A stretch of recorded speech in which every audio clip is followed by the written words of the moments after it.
Okay, ladies and gentlemen, we're back. Today's June 15, 2015. It's about 10 o'clock at night. Just finished watching the Sony E3 presentation. Got a lot to talk about.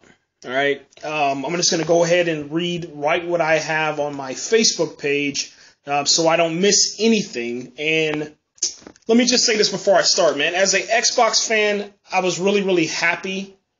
And then all of a sudden, I had to watch the Sony presentation, and it took the joy out of my life, man. I don't understand how. Well, I do understand. It's Sony. You know, Sony has so much money. You just can't compete with them.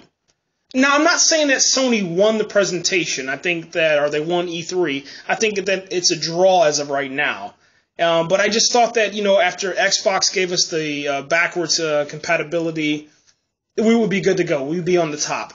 But all of a sudden, man, Sony announces, check this out, a new Hitman game. The Last Guardian. The Return of the Last Guardian. If you know what I'm talking about, you'd understand what's going on here.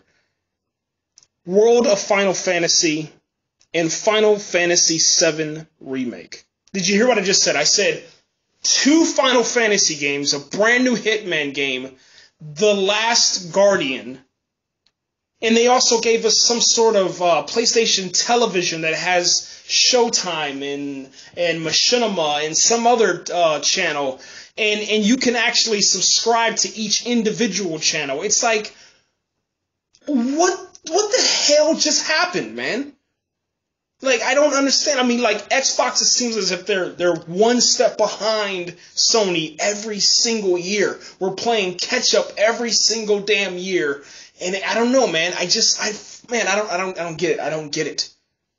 You know, Sony has Project Morpheus. Well, we just got Oculus with Xbox. They didn't show us anything for Oculus and Xbox, but Sony showed us Morpheus. And they talked about Morpheus. It's like, what? I don't even know what to say, man. I don't know what to say besides bravo, man, to PlayStation.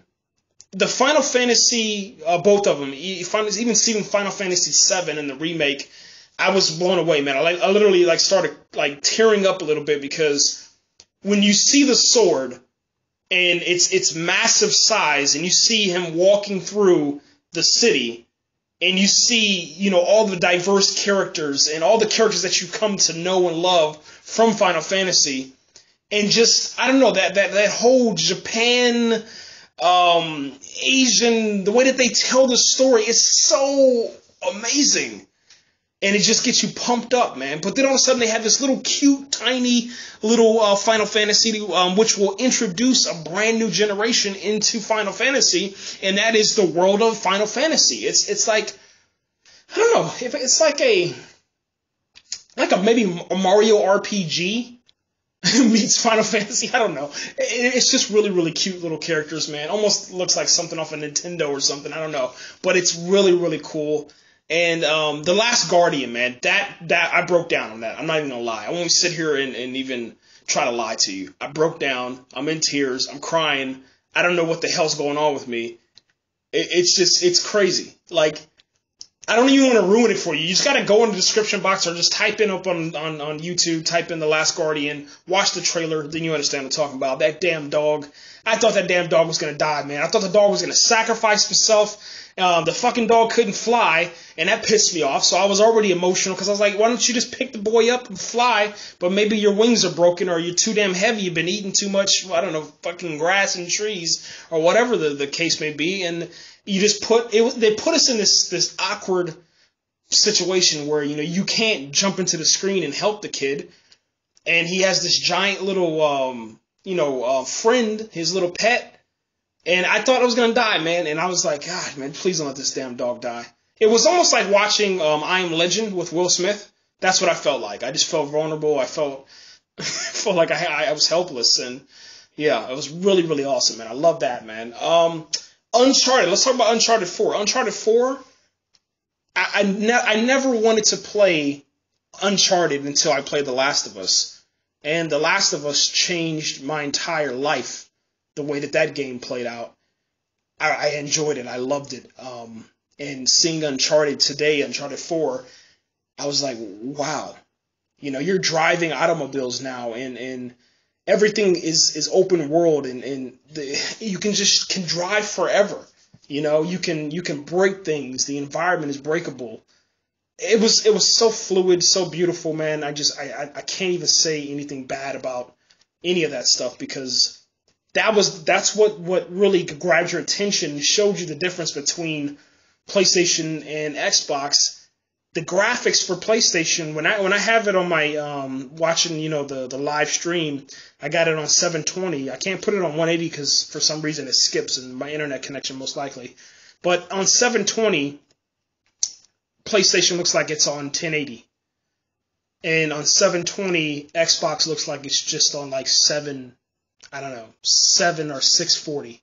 You know, it doesn't look like it's really HD, you know. It's just crazy, man. Disney, what is it called? Disney Infinity with the Star Wars. They have a Boba Fett figure that's for PlayStation. Everything, there's really not any exclusives for PlayStation, and that's why I think that we're sitting at a draw right now as far as, you know, how I rate it. And the reason why is because, like, there's nothing really exclusive. There's just, like, time-sensitive items, you know. Like Disney Infinity, you'll get it a month or two prior to it being released everywhere else. Call of Duty Black Ops, you'll have it a month prior to all the other platforms, you know. There wasn't anything like, which is a good thing, because at least we only have to wait 30 days now. You know, we don't have to wait 6 months and all this other stuff, or never get it at all if you're an Xbox user or a PlayStation user. You know, and I guess it's like karma for Xbox, you know, fanboys like myself. For years, we, you know, sat there and lived lavishly and got real fat off of the meat that was being stuffed down our throats, or the vegetables, if you're a vegetarian like myself, that was getting stuffed down our throats with the Xbox 360 and how many exclusive items we had. And then all of a sudden, you know, you get this brand new, beautiful looking console that's, you know, a fucking square brick laptop, if you will, and we don't get fed. We're pretty much like, if we're in Game of Thrones, or the Sons of the Harlow, and we just sit here and we don't get fed. We don't get fed. We just pretty much starve to death while fucking Cersei and all of her family is sitting inside of the castle, and you were hungry.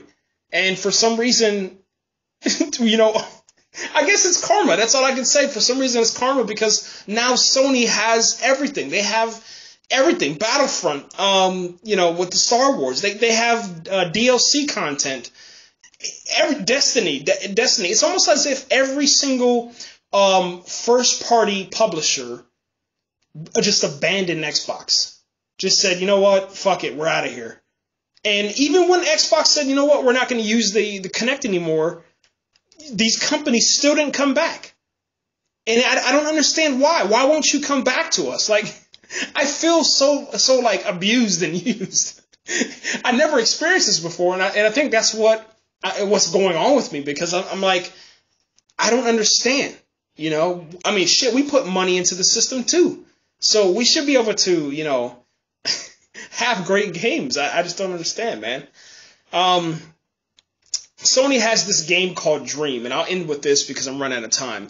There's this game called Dream, and it shows you the power of Sony.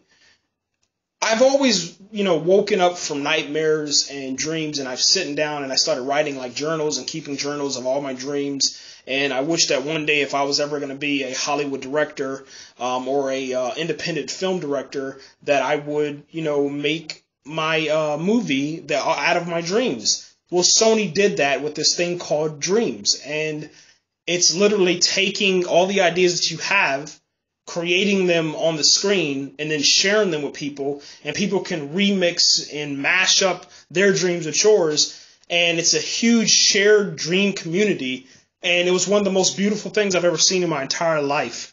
I don't understand, and I don't even know how the hell Xbox will ever compete with that.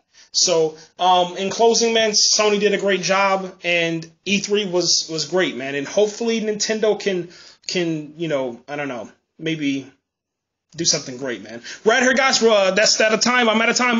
Comment, like, subscribe, share this video. We're out here.